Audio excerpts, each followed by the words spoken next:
guys, Josh here. Thank you, Chris, for having me on the channel. Today we're going to be talking about the Tottenham versus Brighton game at the Amex Stadium. There is really not much hope for Brighton, is there? That's one thing I'm just going to say straight up. But hey, we've got some questions to answer. Please subscribe to Chris's channel. If you want to head over to my channel, I'm sure Chris would leave a link of my channel in the description down below. So thank you very much if you can head over and check out my channel. But let's get into these questions and let's talk about the football. What are your thoughts on Brighton's season so far? Now, for me personally, I think it's been a season of unlucky business. We have been so unlucky in every single department. There's been games all over the season where we should have put our chances away, which we haven't done, and it's been resulting us in being 17th in the table right now. It's not good enough in our hands, but it's really not Graham Potter's fault. It's not the manager's fault whatsoever. So any Brighton fan who thinks it is Graham Potter's fault, it's really not. Not at all. It's a simple situation where no one on the pitch can score a goal for fun. Literally, you put 100 grand on a goal bonus, they still won't score.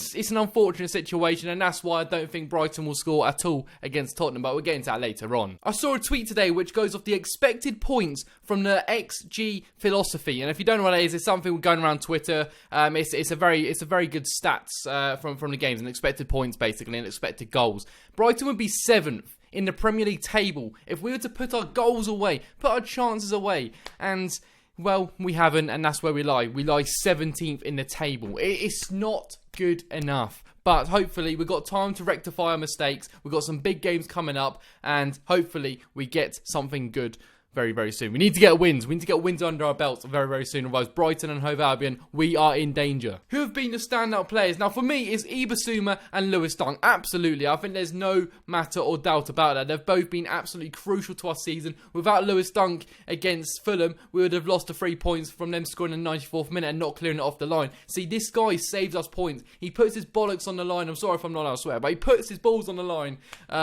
all over the place every single game. And I'll tell you what, Lewis Dunk is a fan favourite from everyone, Brighton's own, and should be in the England squad consistently. Yes, I know, big statement. Bissouma this season has been controlling our midfield so much and has been a crucial part of that midfield battle against any Premier League side this season. He dribbles, he tackles, he can shoot. If you saw that goal against Blackpool, bloody hell, he can shoot.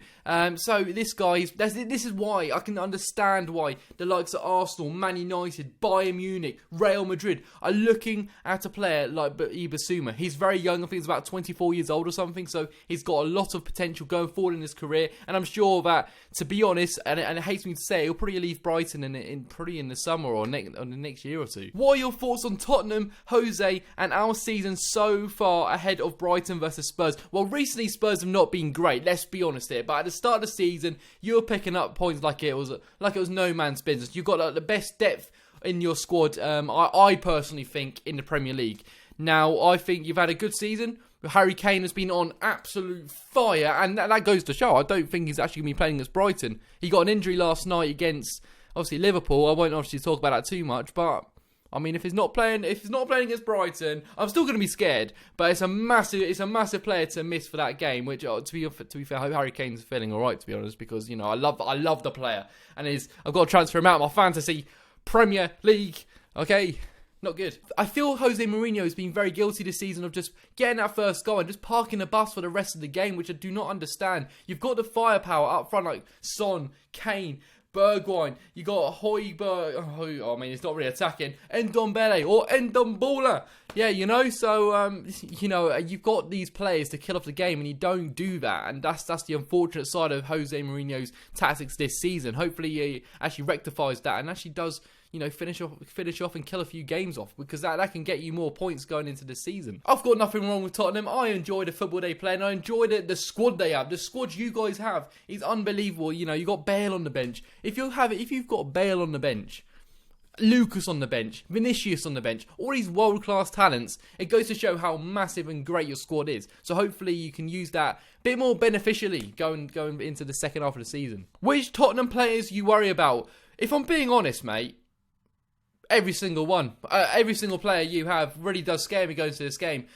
Brighton have not won a home game all season. So me saying that stat alone, us not being able to score a goal, I think you guys, this must be the game of the season where you're like, the easiest 3 points of the season. Going down to the Amex, they have not won. They can't score to save their lives. I think you're going to be going into this game very confident, and I don't blame you. But anyways, the player I would say I'm worried about would be Kane, but Son. Son can... You know, he can create these moments out of nothing. He can put a ball into a box for someone else like Vinicius, and he can fill it. He can actually put it away. Vinicius, I think, if he does start, that's another player. Obviously, I'd be a bit worried about.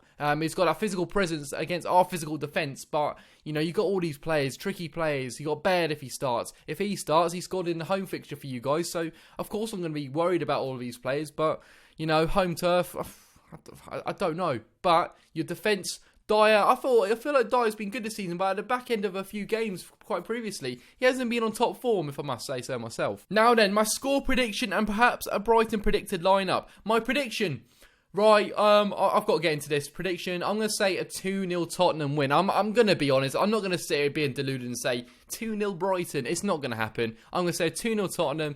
My head says 2-0. My heart says we can nick a 0-0 draw or something. That's my prediction anyway. 2-0 Tottenham. Right, going into the predicted Brighton lineup, I think this is how we're going to line up. So it's going to be Sanchez in goal. We're going to have a back three like we always do. And Ben White, you've got Lewis Dunk, and you've got Adam Webster. Right back, you've got Veltman. Left back, you've got, or left wing back, should I say, and right wing back. Left wing back, we've got Sonny March. In the midfield, we have got Ibasuma, and we've got Pascal Gross. We've got Morpay up top.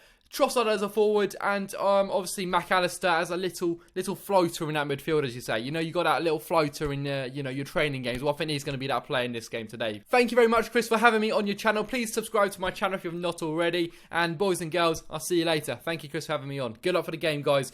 It's an easy 3 points for you.